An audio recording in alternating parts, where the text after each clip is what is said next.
हर हर महादेव, जय शिव शंभु कैलाशपति। आप सभी को नमस्कार। उम्मीद है आप सब अच्छे होंगे और देवाधिदेव महादेव भूत भावन अवंतिका नाथ महाकाल महाकालेश्वर से मैं सदैव प्रार्थना करूंगा कि वो अपनी कृपा दया दृष्टि ममता सदैव आप पे बरसाते रहें और आपके परिवार पे भी वो अपनी दया दृष्टि सदैव बनाए रहें। पिछले शिव पुराण से हम लोगों ने श्रवण किया कि शिव पुराण पढ़ने के क्या फायदे हैं, हमारे जीवन में क्या लाभ मिलता है और मरणोपरांत भी हमारी गति कैसी होती है। शिव पुराण के बहुत सारे फायदे लाभ हमने आपको बताए पिछले कथा में। आप लोग नहीं सुने हो तो एक बार जरूर सुन लीजिएगा। आज हम बताएंगे कि एक ब्राह्मण कितना पापी था और उसको भगवान प्रभु ने कैसे तरनतार किया और अपने धाम को अंत में उस ब्राह्मण को बुलाया। इसी कथा को आज हम आप लोगों के साथ पढ़ेंगे शिव महापुराण से कि उस ब्राह्मण को कैसे मिली।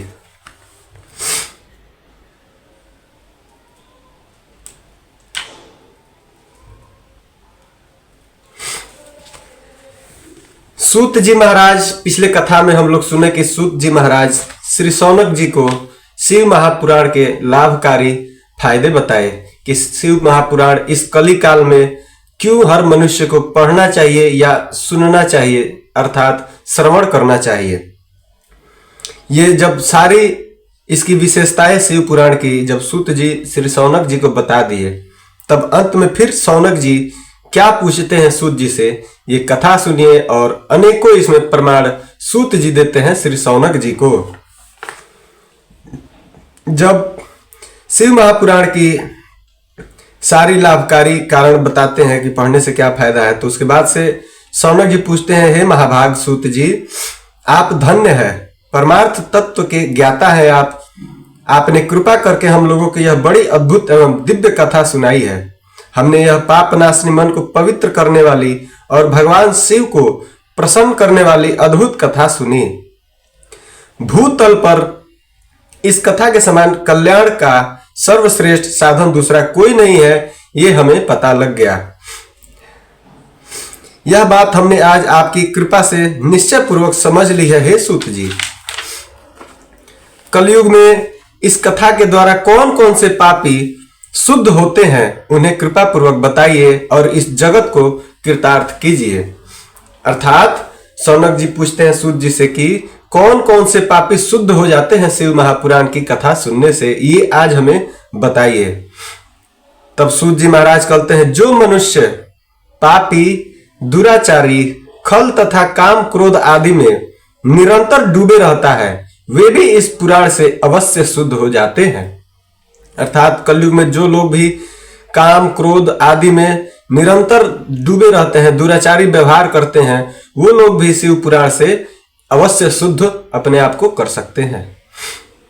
यह कथा वास्तव में उत्तम ज्ञान यज्ञ है जो सदा सांसारिक भोग और मोक्ष को देने वाला है, सभी पापों को नष्ट करने वाला और भगवान शिव को प्रसन्न करने वाला है। जो अत्यंत लालची सत्यविहीन अपने माता पिता से द्वेष करने वाले पाखंडी तथा हिंसक प्रवृत्ति के होते हैं, वे भी इस ज्ञान यज्ञ से शुद्ध हो जाते हैं। अर्थात वो लोग भी शिव महापुराण का श्रवण करने से अपने आप को शुद्ध कर लेते हैं।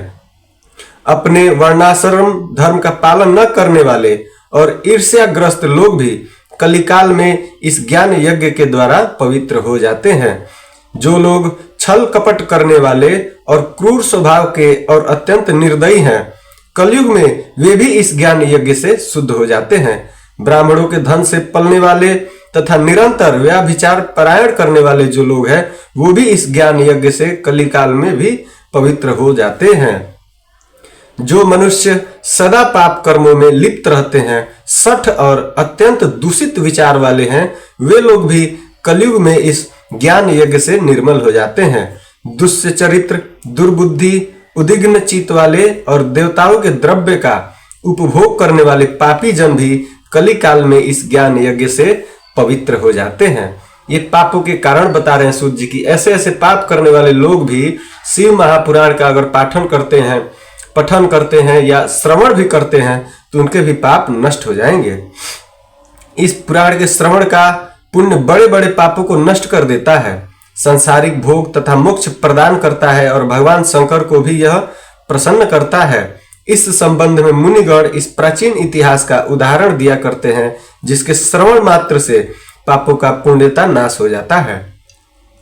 अब इसमें एक कथा सूत जी बता रहे हैं कि कैसे एक मनुष्य जो ब्राह्मण कुल में था, उसके बहुत पापी, उसके पाप को कैसे नाश करता है, कैसे वो भटकता भटकता एक दिन जान लेता है कि शिव महापुराण पढ़ने के, श्रवण करने के फायदे क्या है, और वो जब सुनता है, पढ़ता भी नहीं है, वो सिर्फ सुन लेता है, तो उसके पाप कैसे नष्ट होते हैं आप ये सुन लीजिए। इसके बाद और भी आपको कथा में बताऊंगा जो प्रमाण है इस शिव पुराण में लिखा हुआ है। सूत जी कहते हैं, पहले की बात है, किरात नगर में एक ब्राह्मण रहता था। वह ब्राह्मण अज्ञानी, दरिद्र, रस बेचने वाला तथा वैदिक धर्म से विमुख था। वह स्नान, संध्या आदि कर्मों से भ्रष्ट हो गया था और वैश्यावृत्ति में तत्पर रहता था। देखिए, ब्राह्मण कुल में जन्म लेने के बाद भी वह स्नान संध्या नहीं करता था, धर्म से बिल्कुल विमुख था और कर्मों से भ्रष्ट था और वैश्यावृत्ति में संलिप्त रहता था। और उस ब्राह्मण का क्या नाम था? देवराज। वह अपने ऊपर विश्वास करने वाले लोगों को ठगा करता था तथा उसने ब्राह्मणों, क्षत्रिय, वैश्यों, शूद्रों तथा दूसरों को भी अनेक बहानों से मारकर उनका धन हड़प लिया करता था। बाद में उसने अधर्म से बहुत सारा धन अर्जित कर लिया, परंतु उस पापी का थोड़ा सा भी धन कभी धर्म के काम में नहीं लगा। अर्थात अधर्म करके उस ब्राह्मण ने बहुत सारे धन अर्जित किया, लोगों को मारा, लोगों का वध किया, लोगों का खून किया, लोगों को पीटा, लोगों को ठगा, बहुत सारा धन अर्जित किया, लेकिन उसमें से 1 रुपया भी वो कभी धर्म में नहीं लगाया। सोचिए कितना वो पापी था। एक दिन वह ब्राह्मण एक तालाब पर नहाने गया।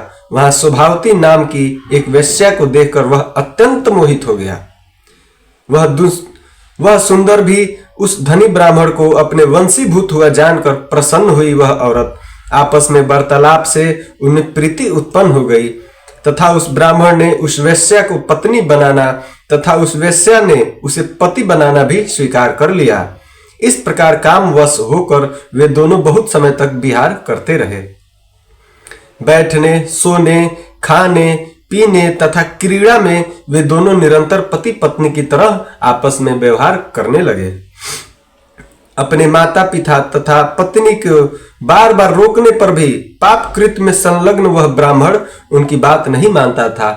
अर्थात उस ब्राह्मण की पहले से भी एक पत्नी थी, उसके बाद भी वो एक वेश्या से संलिप्त होकर पति पत्नी की तरह उसके साथ रहने लगा, लेकिन माता पिता के मना करने के बावजूद भी वह नहीं मानता।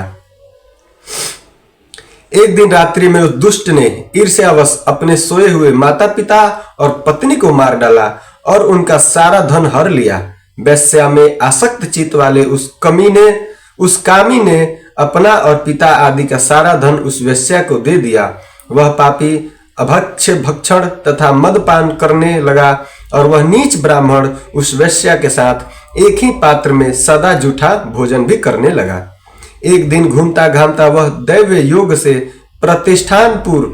प्रतिष्ठानपुर कहाँ है? झूसी प्रयाग में है, वहां जा पहुंचा।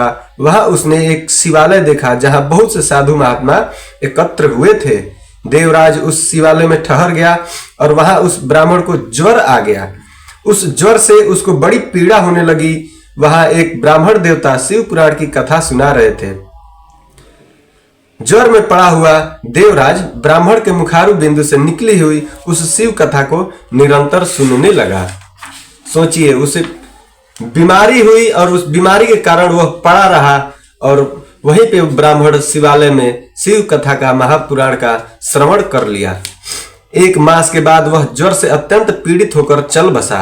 अर्थात 1 माह बाद जब वो शिव महापुराण का कथा सुन लिया, उसके बाद उस बीमारी के कारण उसकी मृत्यु हो गई। यमराज के दूत आए और उसे पाशों से बांधकर बलपूर्वक यमपुरी में ले गए।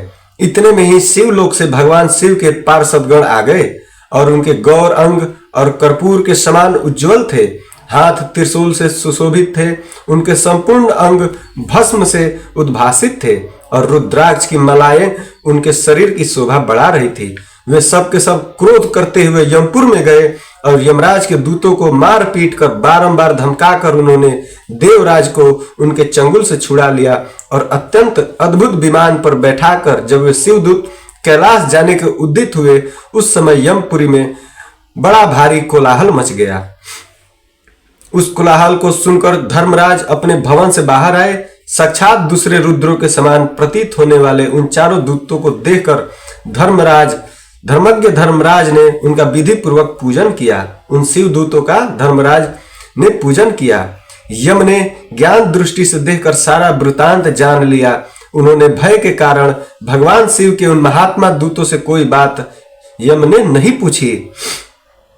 यमराज से पूजित तथा पार्थिक होकर वे शिवदूत कैलाश को चले गए और उन्होंने उस ब्राह्मण की दया सागर सांब शिव को दे दिया। शिव पुराण की यह परम पवित्र कथा है। धन्य है जिसके सुनने से पापी जन भी मुक्ति के योग्य बन जाते हैं।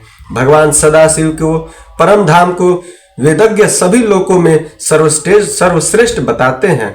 ब्राह्मण, क्षत्रिय, वैश्य, शूद्र तथा अन्य प्राणी, जहां तक कि जिस पापी ने धन के लोभ से अनेकों लोगों की हत्या की तथा अपने माता पिता और पत्नी को भी मार डाला, वह वैश्यागामी शराबी ब्राह्मण देवराज भी इस कथा के सिर्फ प्रभाव से भगवान शिव के परम धाम को प्राप्त कर तत्क्षण मुक्त हो गया।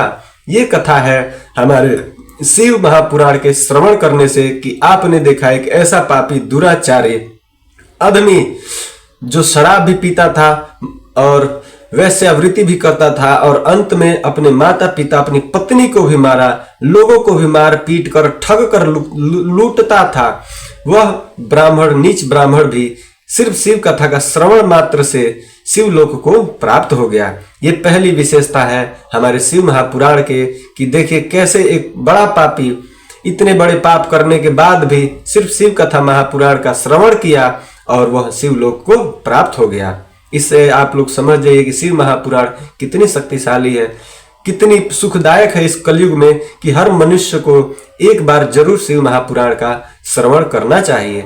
अगर वह पढ़ने में सक्षम नहीं है तो उसके बाद भी वो कथा अपने घर करवा सकता है। उसके बाद अगर कथा करवाने में भी सक्षम नहीं है तो मैं पढ़ता हूँ, वीडियो डाल देता हूँ।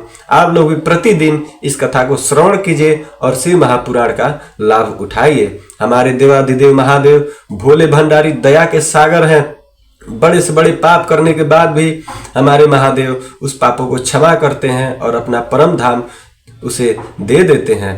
इसलिए दोस्तों, आप लोग भी शिव महापुराण का पाठन करिए। अगर नहीं कर सकते तो श्रवण जरूर करिए। इतना मैं आप सभी से प्रार्थना करूंगा, निवेदन करूंगा कि शिव की महिमा को जानिए और शिव महापुराण की महिमा को जानिए और अपने जीवन में एक बार जरूर शिव महापुराण का श्रवण जरूर कर लें।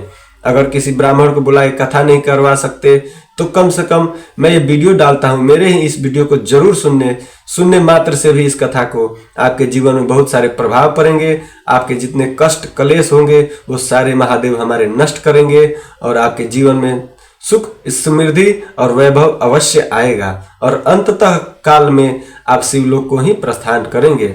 इसलिए अपने जीवन में जो भी कर्म करते हैं वो कर्म करिए, कोशिश करिए कि गलत ना करें, पाप आपके हाथों से नहीं हो, किसी को सताइए नहीं, ये हमेशा कोशिश करते रहिए। लेकिन उसके बावजूद भी अगर जीवन में कलयुग है, हमारे सर पे माया चढ़ी है, कुछ न कुछ पाप हमसे हो ही जाते हैं।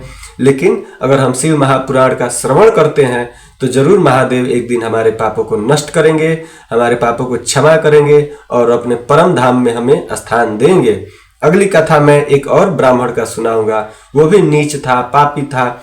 इनसे तो ज्यादा पाप उस ब्राह्मण ने किया था, लेकिन उस ब्राह्मण की पत्नी भी अच्छी थी, लेकिन स्वभाव में संगत में रहने से उसकी पत्नी भी दुर्गति की, गलत काम कार्य किए। लेकिन अंत में वो भी शिव महापुराण का श्रवण की तो कैसे खुद भी पापों से नष्ट हुई और अपने पापी पति को भी, जो पिशाच रूप ले लिया था, पिशाच कुल में वो भटक रहा था, अपने पति को भी वो तरन तारा की और शिवलोक प्राप्त करवाई। दूसरी कथा में भी ब्राह्मण का ही हम आप लोगों को सुनाएंगे जो नीच आदमी दुराचारी था, लेकिन शिव महापुराण की श्रवण करने से कैसे उसके फायदे हुए, कैसे उसने अपना जीवन तार लिया, मरणोपरांत भी अपनी सारी गति शुद्ध की और प्रभु के धाम में गई, यहां तक कि वो माता पार्वती की सखी बन गई थी। सोचिए, इतना पाप करने के बाद वो एक बार शिव महापुराण की श्रवण की और माता पार्वती की सखी हो गई। शिवलोक में जाके, कैलाश पे जाके वो माता पार्वती की सखी हो गई और माता पार्वती से ही प्रार्थना करके उसने अपने पति को भी, जो पिशाच रूप लिया था, पिशाच योनि में भटक रहा था, उसको भी छुटकारा दिलवाई। दूसरी कथा भी बहुत अच्छी है, आप लोग जरूर सुनिएगा। शिव महापुराण से मैं आपको श्रवण करवाऊंगा और आप लोग भी अपने जीवन में जरूर एक बार शिव महापुराण का श्रवण अवश्य करें, ये मेरी आप सबसे प्रार्थना है। आज इस कथा में आप लोग जान गए, पहला कि कैसे कैसे पापियों को भी शिव महापुराण उनके पापों को नष्ट करता है और महादेव देवाधिदेव अपनी परम गति कैसे देते हैं, अपने धाम में कैसे बुलाते हैं। तो आज के लिए इस कथा को यहीं विश्राम करती है। बोलिए जय जय शिव शंभु कैलाशपति महादेव की जय, माता पार्वती की जय। जय जय शिव शंभु, जय जय महाकाल।